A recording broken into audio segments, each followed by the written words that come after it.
And welcome to The Verdict. Mick Cornett with Kent Myers. Glad you're with us.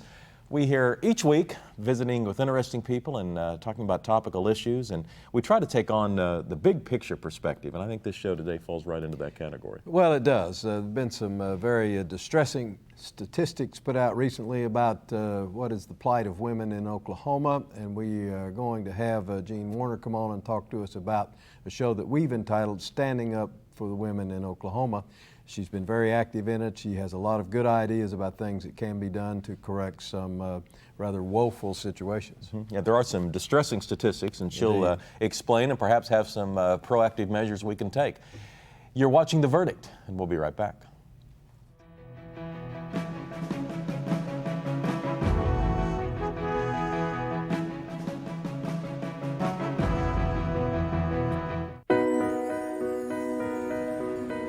What if America had its own clean energy?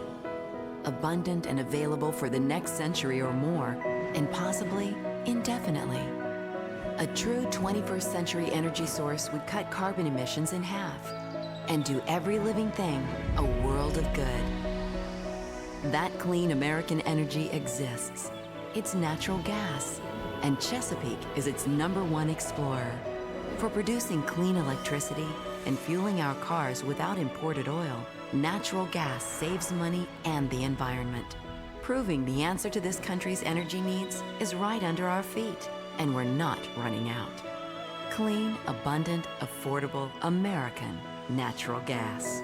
Doing a world of good for our communities, our economy, and our irreplaceable planet Earth.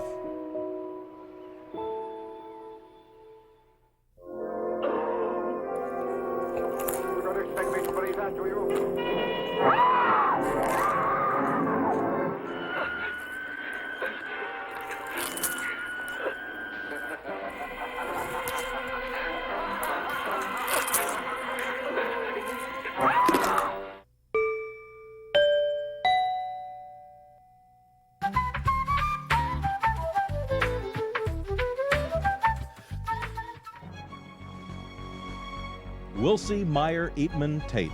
We're accountants. We do taxes, business valuations, estate planning, and consulting. And we're right here in Oklahoma, working with the owners of small and medium-sized businesses. Steve Wilsey and Stuart Meyer have the resources and the experience. Wilsey, Meyer, Eatman, Tate in Oklahoma City and Tulsa.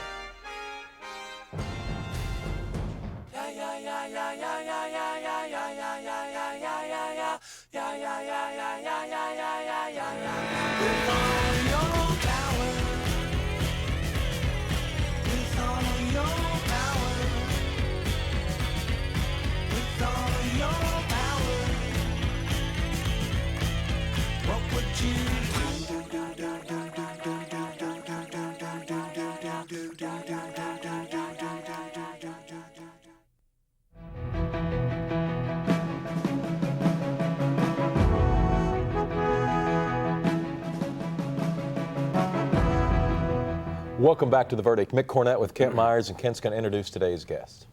We're honored today to have Dr. Jean Warner with us.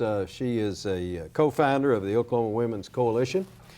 She did her undergraduate work at Roosevelt University in Chicago, got her master's and her PhD at the University of Oklahoma. She authors a blog called the Oklahoma Women's Network, which is different than the Women's Coalition. She co-founded Oklahoma's National Education for Women's Leadership Program, which is another distinct organization dealing with education of women in leadership positions. She's active in many church and civic activities, and she travels both nationally and internationally to see what's going on in the lives of women around the country and the world, and to bring some new ideas back to Oklahoma. This is her first visit with us. Thanks for joining us. I'm happy to be here. Well, tell us about the Oklahoma Women's Network. Well, the Oklahoma Women's Network came out of my work with what we call New Leadership, the National Education for Women's Leadership Program. I was asked to go down to OU, and with Cindy Rosenthal, who is head of the Carl Albert Center and also mayor of Norman, we started that program. It's a 5-day intensive retreat for about 35 college undergraduate girls and women to encourage them to think about careers in the public sector and public policy issues. And that's now been going for about 7 years, and I did the first 3. Was this leadership training? It's leadership training, and we bring them into contact with about 40 to 50 extraordinary Oklahoma women every year. We try to use different women most of the time, so elected, agency heads, business women, heads of nonprofit organizations, just a wide array of talented Oklahoma women. And when I left New Leadership, I had boxes of information about extraordinary women, both past and present. And so I asked myself, what am I going to do with this? How do I get this out to where other people have access to it too? So a number of the graduates of New Leadership volunteered to come to my house and help me set up the website. And we've got several hundred bios of what we call notable Oklahoma women. We also have information on there about women's organizations in the state, and we also have some information about women's issues. So that was sort of Chapter 2. New Leadership was Chapter 1. The website was Chapter 2. And then I discovered blogging. And I don't know if you guys are blog readers, but blogging is a wonderful thing. And with a blog, when you post something on a blog, it has a permanent URL. It's out there forever. And so I began by using it really kind of like a filing cabinet. I'd find a story about women in Oklahoma that I thought was interesting. I'd post the link to it or cut and paste it out on the blog. After a while, I began to realize that I had followers. And so a conversation began, and it sort of went from there. It's kind of collective electronic scrapbooking. Scrapbooking, discussing current events, highlighting and celebrating women who are accomplishing good things in Oklahoma. I really wanted women who haven't gone through New Leadership and also my New Leadership grads to be able to get the answer to, has any woman from Oklahoma done an extraordinary thing in the area of science, theater, politics, religion? And so I wanted to lift up those women, and so it's kind of an electronic Hall of Fame, although it's by no means complete. Well, let me ask you a more fundamental question. Why did you think that this was necessary in Oklahoma? Why is this helpful? Why is this necessary? In other words, I'm getting a little bit to the plight of the woman in Oklahoma in comparison to perhaps other states. I started New Leadership with Cindy. It's an outgrowth of the Center for American Women in Politics, which is a program that's been going for about 40 years at Rutgers University. It was the first organization in the United States to ever look at politics and women. And they only started doing that 40 years ago. I thought that was kind of interesting. And I really I had a PhD in politics and government, but I hadn't zoned in on the status of women until that time. And so I began realizing how underrepresented women are in elective office, barriers that still exist for women, but I was still sort of looking at it from a national perspective. It really wasn't until I got involved with New Leadership and we started pulling Oklahoma data that I began to be aware. And then the Institute for Women's Policy Research did a study in 2000 that ranked all of the states on the status of women, and they used their own criteria, some of which I agree with and some of which I don't. Give us an example of the criteria. What are we really talking about here? Well, one that we've been looking at with New Leadership is political participation. The rate at which women register to vote, the rate at which women actually show up to vote, varies broadly across the states. The rate at which women run for public office. So are women not as engaged as women in other states in Oklahoma? That's correct. Yeah, and in terms of running for office, we really lag behind. And in terms of getting elected, and that study looked at women in Congress, and of course at that time we didn't have Mary Fallin in Congress, and we had one woman elected to Congress right after statehood, and then no other women. And they also look at women in the state legislature, and we kind of peaked in the late 80s, early 90s, in the number of women in the state legislature. We've actually fallen back now, so that we now rank 49th in the nation in the number of women serving in the state legislature. So that's one area they look at. They look at jobs and access to education, health insurance. They look at medical conditions, just a wide array of issues. We've sort of latched on to, with a coalition, to some that particularly are dominant in Oklahoma. That same organization then, with funding from the Women's Foundation of Oklahoma, which is a very new, very exciting initiative in Oklahoma that I was slightly helpful in getting going. I did the needs assessment to get it started. They gave the Institute for Women's Policy Research some funding, and they came back in 2004 and did a study just on Oklahoma. And at the press release for that, the numbers were daunting in a number of areas. And so at the very end, a legislator stood up from the back of the room and said he was deeply concerned about the numbers in this report, but he sincerely believed that nothing would change until women came together and brought these issues to the legislature, made them aware of them, and then advocated on behalf of proposals to address them and to see change brought about.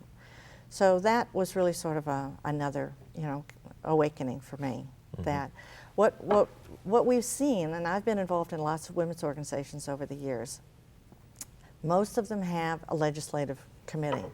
Most of them get lots of good information from their national organization on what's going on in the U.S. Congress. But almost none of them have any sense of what's happening at the state level and what's happening in the Oklahoma legislature. And frankly, now that I'm trying to follow what's going on in the legislature, it's hard. It's really hard to stay on top of things, and it's really hard to sort of isolate out those issues that particularly affect women and girls. We've got about 30 seconds left in this segment. I'd like to use the rest of this time to set up our next segment. So kind of go through categories that you feel like women are underachieving or being underrepresented in Oklahoma. Does it go across the board, or are there specific concerns of yours? Well, in terms of rankings and numbers, there are some things that are very alarming to us. And we'll talk about it, we're looking at 6 or 7 different areas, but we're number 1 in the incarceration of women. We incarcerate more women per capita, not only than any state in the union, we incarcerate more women per capita than any developed nation in the world. Right. Wow. That's troubling. We're number 1 in child abuse, and we know that there's a cyclical relationship between child abuse and domestic violence later. We're number 4 in men killing their partners. Our domestic violence rates are very disturbing. We're number 4 in divorce rate. We're number 6 in out of 50. Out of 50. At the bottom. Yeah, right. Yeah. No, I understand. We're about 1 in 5 girls in Oklahoma never graduates from high school. So that puts her on a path of economic insecurity. Okay, let's cut it off there, and we'll get into some of these topics and perhaps some solutions when we return. Okay. You're watching The Verdict. Jean Warner is our guest, and we're talking about women's issues in Oklahoma.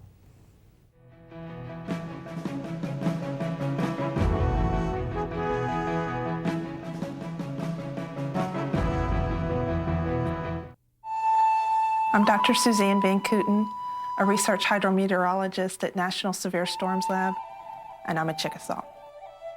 There's a stewardship there, I think, that's within Native Americans and the protectionist of the land, and are we going to leave things better than when we came in, that came across in how I did my job. I had a true passion for it because I realized that this was what we had always done. We'd always been so involved with the land and taking care of the land, but also taking care of people. So that is truly the stream that you go down as a meteorologist. You want to protect lives and property. The Chickasaw Nation does an amazing job with our education programs. There are no excuses for you not to succeed as a Chickasaw in education. That's fundamental. That's fundamental to the success of the nation, is this education aspect, because knowledge literally is power. Home values are down in some states, but not in Oklahoma. Oklahoma's home values have increased 4.2% during the past 12 months. Unlike some states where home values have decreased as much as 20%. Good thing you're in Oklahoma. There may be real estate problems in some states, but there has never been a better time than now to buy or sell a home in Oklahoma. One of the most affordable states in the country, Oklahomans are buying and selling homes every day, and an Oklahoma Realtor can show you how. Good thing you're in Oklahoma. That land next door was a mess. Take more than a lawnmower to revive that land. I heard the oil and natural gas people was cleaning up old oil sites, and it wouldn't cost us a flood nickel. Oh yes, sir, it was quite a revival. The whole church showed up, want to make a playground for the kids. It sure is a blessing.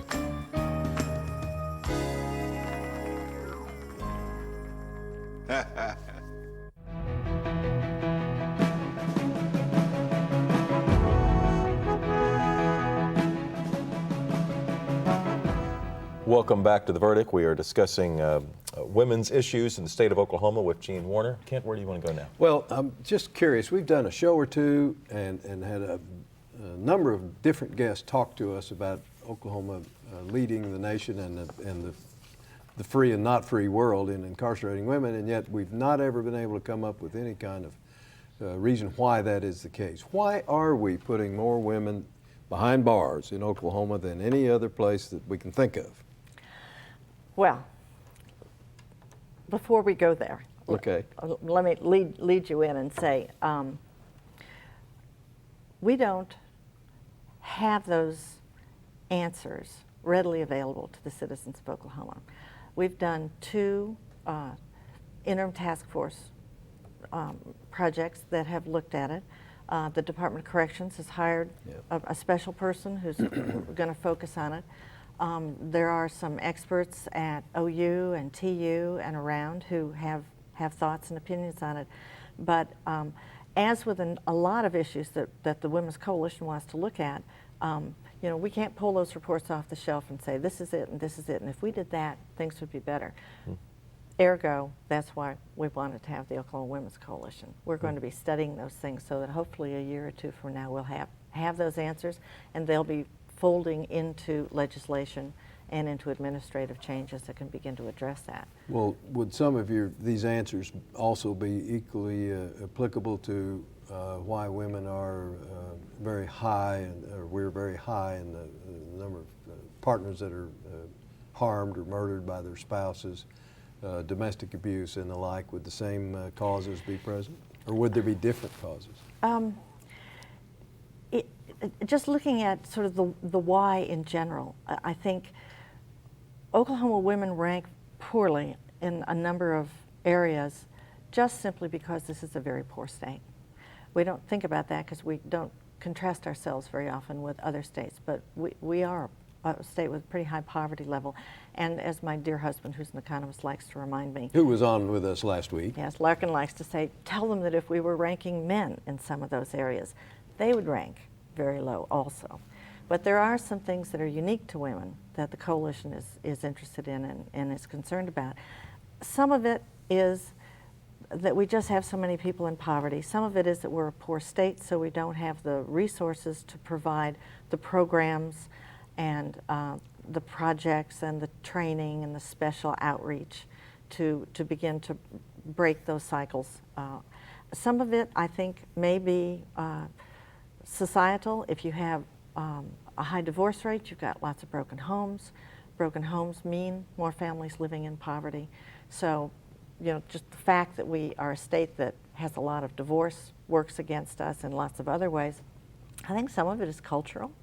We know that we have children injured at a higher rate in accidents from falling out of trucks because in Oklahoma we put our kids in the back of the truck and we don't tell them to wear seatbelts. So some of it is some of it's cultural. Some of it's cultural too. Is there any correlation between, you mentioned earlier, I think in the first segment, about the number of high school dropouts that are women, number of women that are high school dropouts. Is there any correlation between education on the one hand and criminal activity on the other? Well, we know there is, and depression, and poor health, and getting yourself into dependent relationships with and people that beat you, self-esteem. So it's a lot of things, and clearly the coalition's not going to get all this fixed in the next 5 years. Well, the point of my question was, if education seems to be at least an important point, maybe not the only point, if focus were placed there, might that not have ripple effects in the other areas? Yeah, but I really think it's not just educating young people. It's not, another program to inject into the public schools, although there was an event at the Capitol this week encouraging a program be implemented in middle schools and high schools talking about dating violence and bullying and that sort of thing. But I personally think a lot of it has to do with educating the public, adults. When we get up and talk about these statistics, people always come up to us afterwards and say, I had no idea. I just had no idea. And so part of our job is to just raise public awareness, but also to be collecting information, finding those experts, identifying the programs and the projects that do exist, helping people come together. One of the things the coalition has already done, and we're only 6 months old and we just launched a week ago officially, is we're beginning to say, you've got a program in Mabel Bassett. I'd like you to meet somebody who's running a program for women over at Eddie Warrior. So a lot of it is just that we don't know, and we don't know other people who also are concerned. Well, is the state legislature doing enough on the issues that concern you? This is our year to begin to be able to answer that. For years, women's organizations had a day at the Capitol. They would bring the experts in and ask them to talk about the hot topics, and they would talk about water transfer, and they would talk about the price of oil, and they would talk about the need to fix the potholes. And we couldn't or didn't get them to talk specifically about women's issues and what they're doing in that area. With the Women's Coalition, we hope to start moving in that direction. I have for years said, I don't think there's anything in the legislature that's addressing this or this or this, but I haven't been able to say that. So the Women's Coalition is now using a bill tracking service, and we're identifying all the bills in the legislature that affect women and girls, and we're tracking them. We're not taking positions on them this year because we haven't figured out yet the process we're going to use to identify bills that we're going to support, but we're at least learning the bill tracking service and identifying bills. And I think it's fair to say that it's not malicious, it's not malintent on the part of the legislature, but there are just so many issues that come at them. And women's issues just haven't been a squeaky wheel. And so we hope in 2 to 3 years that the Oklahoma Women's Coalition will actually be bringing some issues and some possible solutions to legislators as ideas for bringing into the legislature. It's not that they don't care about women, it's just that we sort of have been falling through the cracks. No one's assuming they consciously are trying to suppress women, but women are falling behind. Right. We have about 45 seconds left. I'm going to let you have the floor and tell us whatever it is you'd like to tell Oklahoma about your organizations and how people can get involved and help. Okay, well, we have pulled together now about 16 organizations from across the state that are interested in women and girls, and we are officially launched with the Oklahoma Women's Coalition. You can find us on the website.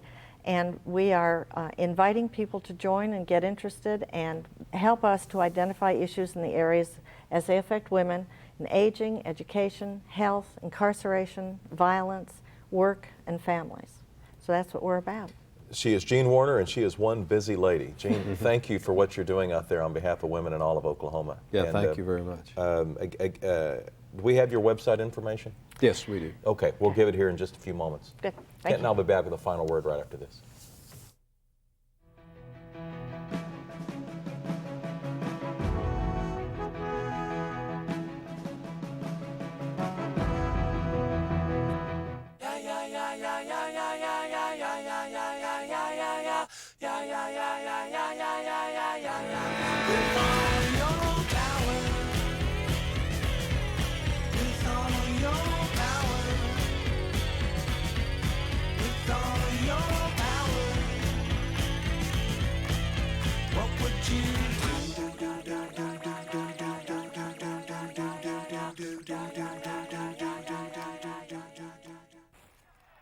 Blankenship has stopped at the line of scrimmage. No gain on the play.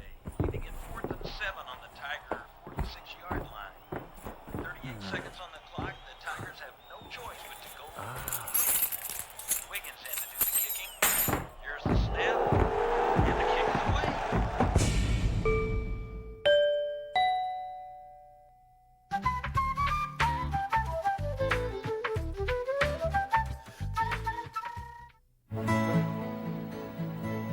good life comes naturally to Tulsa, where nature's beauty is matched with an eye for aesthetics. A legacy of neighborhoods graced with lawns and landscaping and handsome homes. A place that seems to have patented an ideal lifestyle. Bank First is loyal to the quality of life Tulsa assures its citizens, to the priority placed on education, culture, and growth. Loyal to builders who transform raw land into residential charm. Developers who see opportunity and add vitality to Tulsa's economy. Bank First serves both enterprise and private lives that need a loyal partner. It's how we help nurture this city's very good life. Bank First. Loyal to Oklahoma. Loyal to you. The Journal-Record is pleased to be a sponsor of The Verdict. The Journal-Record, since 1903, the best source of Oklahoma business news and legal information.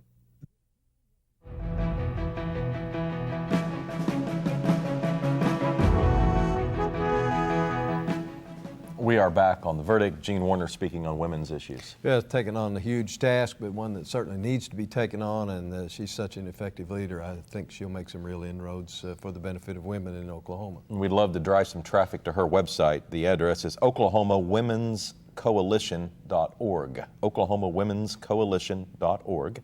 And of course, you can go to our website and tell us about a show that you'd like to see on an upcoming edition of The Verdict. It's theverdict.tv, theverdict.tv. Well, she's obviously got a lot of great projects going on, and some of the things I wrote down, we have more women in prison in Oklahoma than any state in the country.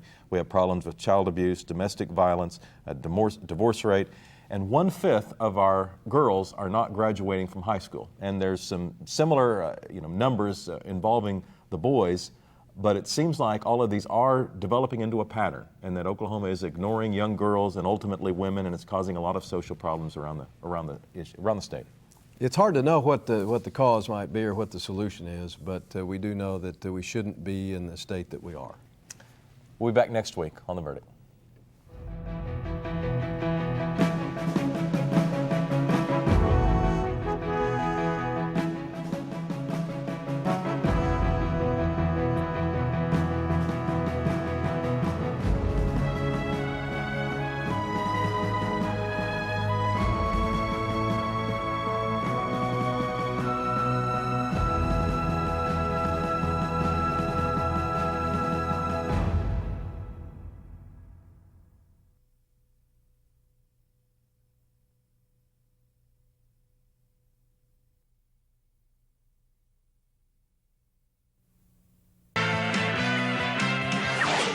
The preceding program was produced exclusively for the Cox Channel.